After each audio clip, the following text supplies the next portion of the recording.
So that was one hell of an episode.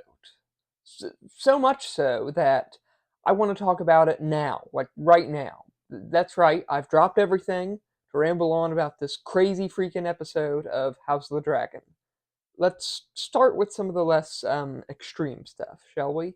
Spoilers, of course. We've got Alicent losing her mind over the whole my son is not the rightful heir thing, which I do think is a mistake on the part of the writers. I think they were trying to make Alicent seem more sympathetic, that it was all a misunderstanding and that she didn't actually want to usurp Rhaenyra, but I think it's only served to make people think that she's stupid and evil, which is a shame because Olivia Cook is doing an amazing job for the with the character that she's been given.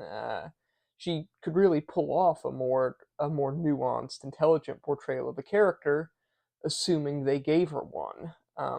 Like I'm by no means Team Green, even going by the books, but I am always a fan of adding a bit of flavor and personality to my characters. I think that they maybe should have pushed Rhaenyra being a bit more warlike and cruel, right?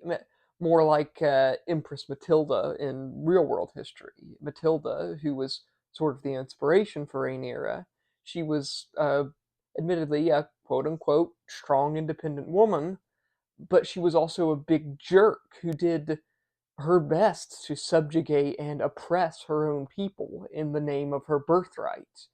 Um, which, like, admittedly, history is a bit wonky. We don't know exactly what she was actually like, but nevertheless, there's evidence to suggest that she wasn't the nicest of people. No, Emma of Normandy, shall we say.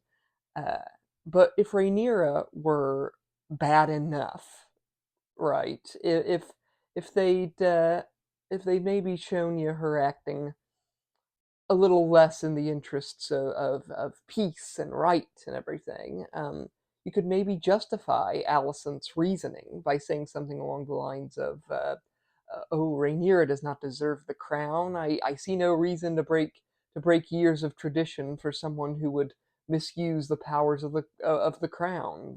That sort of thing. So it's still somewhat hypocritical and slightly sexist, but depending on how bad a person like Book Rhaenyra actually was, say, it might very well be justified. I mean, there's a reason Rhaenyra fell in love with Daemon of all people, not to mention Harwin Breakbones Strong or Kristen Cole. Her type seems to be murderous warriors with serious anger management issues. But that does lead me back around to Damon. My God, his little part of this episode is amazing. He's losing his mind, of course. He's considering a coup against Rhaenyra. Um, he's like thinking about making Harrenhal his seat of power and just like leading a rebellion against the Blacks and the Greens. And all the while he's having dreams about young Rhaenyra. Um, and I'm not the only one who cheers every time I see Millie Alcock on screen, am I? Anyway, she's like taunting him and challenging him, asking if he means to rebel and if he means to take the throne for himself.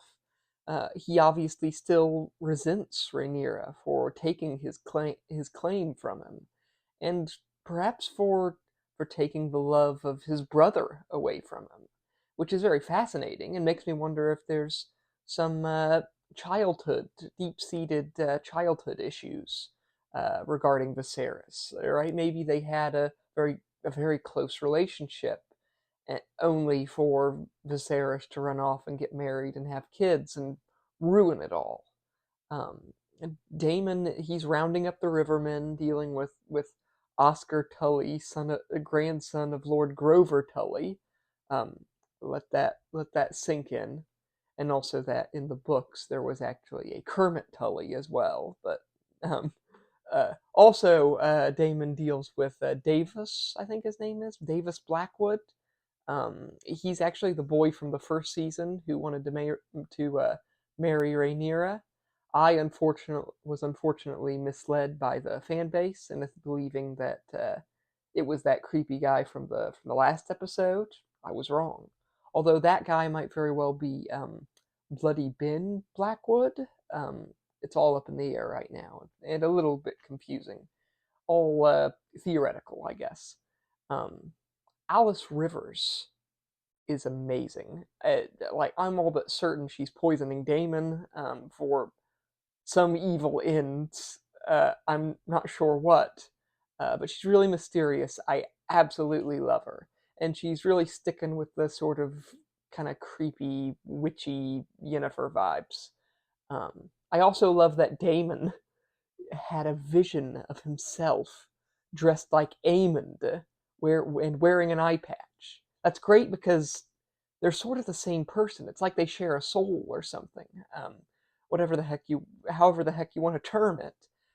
Those two characters are connected. They're fated to cross paths, and that's all going to come to a head. Unfortunately, very soon, I think. Um, and speaking of Aemond, let's talk about the Battle of Rook's Rest, shall we? I've lost my mind over this. So, Kristen Cole's rather clever plan, I actually thought, was to attack a seemingly small, defenseless castle, and supposedly with the intent to cut off Rhaenyra from the mainland. But his actual plan was to draw out one of her dragons to defend the castle, um, which Aemond planned to kill with Vagar, the freaking kaiju death dragon, hidden in the forest. Um, so Rhaenyra sends Rhaenys, the queen who never was, because she's afraid to send out Jace, who's basically Jon Snow come again at this point. I absolutely love him as a character, um, but it also would have been unwise for Rhaenyra herself to go in person. So she sends Rhaenys, and Rhaenys unfortunately gets wrecked because a drunk Aegon also shows up to the battle. Um, and Aemond, seeing this, he swoops in at the last minute, seemingly to save his brother from getting killed, um, only to time his attack so that Vagar breathes fire on both Rhaenys and Aegon. Aegon crashes to the earth, and while Vagar eventually rips the throat out of Rhaenys' dragon and sending her down to her death as well. Now, I thought for certain that they'd killed Aegon then. Like I thought, just judging by the way they shot the scene and everything, I thought there was no way a human could survive that. In the books, I know, again, spoilers, he does survive, uh, but it's a little like come on, because I think they could have portrayed that a little better if they wanted us to think that he had survived. Like Aemond did land, and he was going to finish the job. So there is that. But just judging by the fall and the fact that the dragon sort of exploded upon landing, um, it, it just like I thought he was dead. I thought they changed fictional history. Um, and if they did kill Aegon, that's like everything is different now.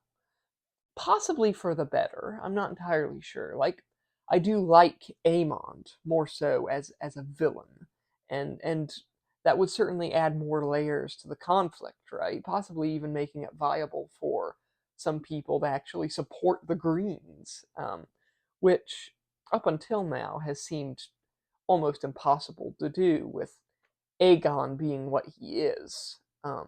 Upon reflection, I know we're just gonna get a wounded Aegon, slowly losing his power to his council and possibly to his brother, eventually to be like poisoned or something later on. Nevertheless, it was just a wonderful episode, beautiful, and that battle was just amazing. If that said, if they wanted to just make a show about weird stuff happening at Harrenhal, that's certainly fine by me. Uh, I adore those Harrenhal scenes. They had a big giant dragon battle, and I think my favorite scene was Damon's losing his mind over in Harrenhal. Really. Anyway, uh, if you like the video, like and subscribe.